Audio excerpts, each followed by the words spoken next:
Welcome back to the shop. I'm Jason, and today we are going to be finishing up diagnosing, fixing, and repairing the Vanos on Project Cheapskate. That's my $500 X5. It's now over $3,000 in parts, unfortunately. See, I have been through every facet of this engine to figure this problem out. From the cam sensors, the Vanos operation, the crankshaft sensor, the non-return valves, the oil filter housing, the Vanos units themselves, the camshafts have been off.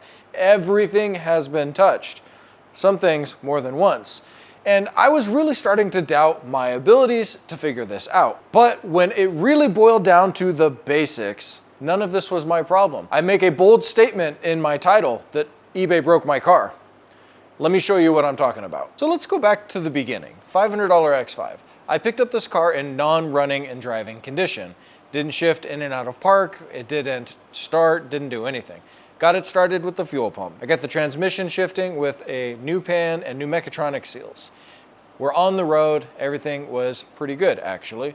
There were a lot of other issues going on with the motor, and I was, I guess, let's be honest here, things weren't good. I had check engine lights, rough running, rough starting, smoke on startup, all sorts of things.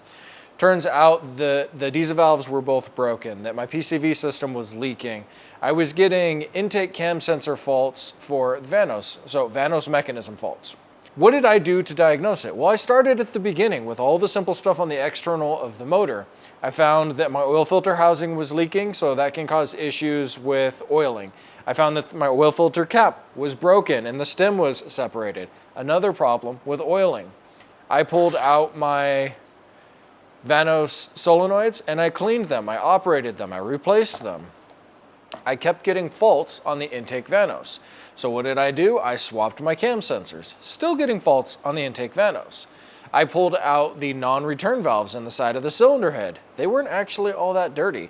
I cleaned those, inspected them, switched them, reinstalled them. Faults on the intake Vanos system. So I took it apart. This is where the rubber really began to meet the road, and I found this disaster of parts in the engine. Thankfully, my intake Vanos unit hadn't fully exploded. What had happened was 3 of the bolts broke and the unit was separating.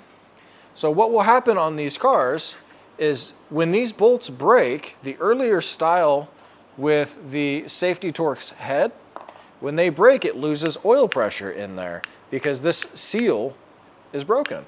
Well, that was my intake Vanos fault. So what did I do? Well, I proceeded to think, we're gonna fix this pretty easy. I ordered intake and exhaust adjusters. Here's where things go south really fast.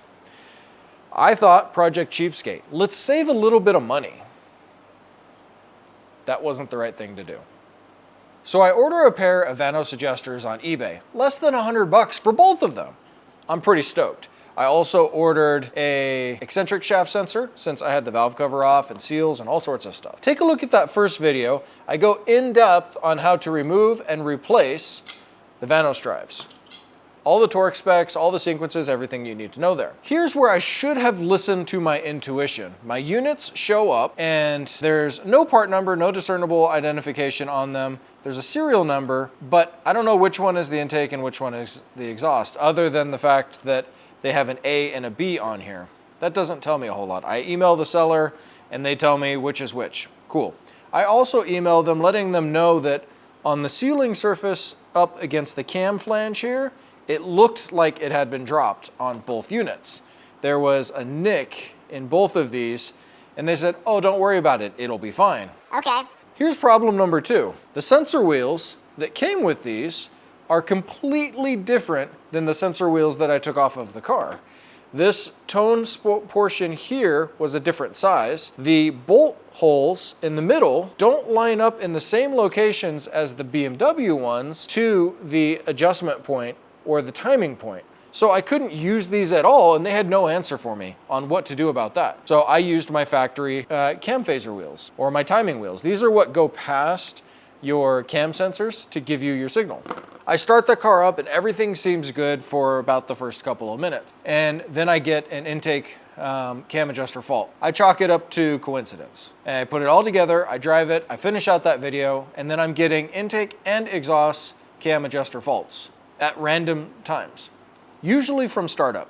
That's these two units here. So I have them marked with ST, startup.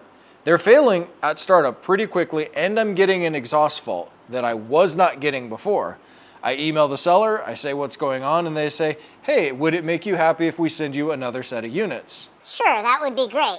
The problem is I've got one-time bolts like our $7 cam bolts. Every time these things come on and off, you have to have new bolts. So I have to order new bolts at the same time. I do that. And I get some new seals and whatnot, and I deal with all that.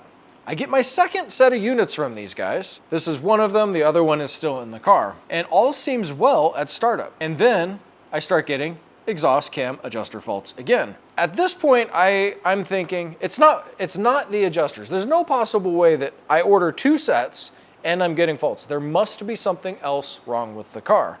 So I proceed to look at every wiring diagram, every oiling diagram that I can find for this N52 engine. And I go through everything. To let you know in advance, I don't have an oiling problem and I don't have an electrical problem. What I was thinking originally when I was starting to look at the electrical schematics is the thermostat and the water pump are on the same power lead as your Vanos solenoids.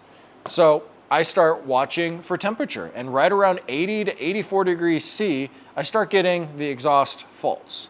So that's about when your water pump will turn on, around 80 degrees. Depending on which mode of operation the engine is in, the water pump is going to turn on from 80 to 105 degrees C. And it could turn on at different rates in between there, depending on what you're asking of the vehicle. So I start scoping signals, but I can't find any problem with my signal on the power side to my adjusters, my solenoids. And I go, you know what? This isn't where the problem is. So what I start doing next is I'm using Bimmerlink and I'm logging all of my data. So I'm logging my solenoid pulse width, I'm logging my cam timing, where it is and where it's requested, and then I'm logging temperature of the oil and the coolant. And what I find is, without a shadow of a doubt, 80 to 84 degrees C, the exhaust pulse width over here, so our pulse width on our solenoids is constantly going up, going down, and it's trying to maintain equilibrium. At 80 degrees, that pulse width starts to get wider and wider and wider until it hits a point where it says this is too far and it goes into limp mode. If you didn't know, if you were driving one of these cars and it's idling and you're dealing with Vanos problems, you know that it goes into limp mode when the engine stumbles. It'll bump the idle up to about 1150 RPM, and then it'll come back down. That sign right there is that it enters limp mode. It sets the cams into a locked timing phase. No Vanos. So how do I know that it's in limp mode? Well, two things that you can look at. And remember, I'm logging all of this with Bimmerlink, and then I'm taking that CSV file and I am plotting it all out on a graph so that I can see all the actions. When it goes into limp mode, your intake and your exhaust cam will stop moving and the set point will stay set too. So 115 degrees and 84 degrees or something of that nature. I don't remember offhand. But you'll actually see it on your scanner. Your intake set point and your exhaust set point won't change. That's because it's not adjusting cam timing anymore. It's in limp mode. The only way to get out of limp mode is to clear the fault and restart the car. So what do? I clear the fault, I restart the car. Exhaust Vanos mechanism, almost immediately, as long as the oil is above 80 degrees C. I'm still thinking, what the heck? What did I do wrong that above 80 degrees, I'm getting this exhaust fault? So all this time, I have my factory exhaust unit on my workbench. This still has the failing bolts in it. These bolts weren't loose, and they still had their heads attached to them. So after about 2 weeks of chasing this around and just fully vetting the idea that above 80 degrees, the exhaust is gonna fail, I said, I'm gonna pull it back apart. I ordered more bolts, and I'm gonna put the exhaust Vanos unit back in the car. What do you think happened when I did that? It didn't fail at any temperature. I get the car up to full operating temperature, 105 degrees C. There's no failure of the exhaust unit. But above 100 degrees C on restart, the intake unit fails. It doesn't fail during operation. I think there's something to do with the cool down. Maybe the metal inside isn't cooling at the same rate. I don't have any idea what in the world is going on inside. But now I have intake faults on restart. If I let it cool down enough, the intake won't fault immediately on restart, but while driving around at full operating temp, 105, it will fault. So where does that leave me? Well, it leaves me with a broken car, so many hours of diagnosis for something I didn't do wrong and the car didn't do wrong, all for these cheap eBay parts. Now, I'm not gonna throw China under the bus here for a couple of different reasons. I'll show you the seller that I bought these parts from because I'm not happy with this. They claim America this, America that on their page. That's bull. It's gotta be 100% bull because, well, not to say that everything in America is made perfect, but these parts suck. And there's no chance I'm gonna take the risk on doing this again. The parts I bought from FCP Euro with a lifetime warranty are Phoebe Bilstein's. On the FCP website, it says they're made in China. The Vico units are made in China. The BMW units, it doesn't say where they're made. Guessing Germany, but I don't really know. They're 3 times the price of these units. Yes, I'm still trying to save a little bit of money on this car and not buy full BMW genuine $605 or $50 a piece Vanos units. Here's where this gets really dumb for me. I didn't know, but there's a recall on these things. So had I left the factory broken units in there, put the car back together and towed it over to BMW, they would have replaced it all for free. But my dumbass didn't know that. So hopefully anybody that's watching, you check to see if there's an open recall on your car if you're dealing with any of these problems. It used to be a 10-year extension. If you had an N52 with this issue, you had a 10-year extended warranty from original in-service date. But from what I've understood, in December of 23, that moved to a recall because this is a catastrophic problem if one of these units lets go like this. So where do I go from here? I'm kind of screwed with the whole BMW thing. I already replaced the oil pan gasket, which they would have to do to get the bolts out of the bottom. I'm gonna take it back apart. I've ordered new Phoebe units, new bolts. This time everything has a lifetime warranty. All my previous bolts did, but I didn't go through the effort of warranting because I just wanted the car to run. And I'm gonna take it back apart again. And then I am going to log all of my driving and see if I can get anything to happen. I know very clearly what it looks like on a scope to see the Vanos solenoids moving and start to go out of range because the sine wave gets pretty violent and then it goes like that and it drops off and it's done. I hope it fixes it this time. I hope that this information saves someone out there from tearing their engine apart, putting cheap units in there, and then having it run even worse. We'll see where it goes. It's a few hours later, I've got both Vanos units replaced, and I've got Bimmerlink up, and I'm about ready to start it. If you didn't know, as soon as you turn the key on, you get an 11% pulse width to both Vanos units. Here goes nothing. The intake cam is having a little difficulty adjusting. I can see the set point versus the actual position, and my intake pulse width is swinging around a little bit, but it just settled into position here. Before you restart, when you do something like this, you want to also go in and relearn the Valvetronic limit positions. I can't figure out how to do that in Bimmerlink, so I still use my Foxwell tool for that. So I can see my inlet set point is 83.62, 83.62, 84. It's just barely moving off of where it should be. And I'm looking at my exhaust set point moving as well. So we've got a successful restart, which means now I got to go drive it, get it up to operating temperature, and see if those faults come back.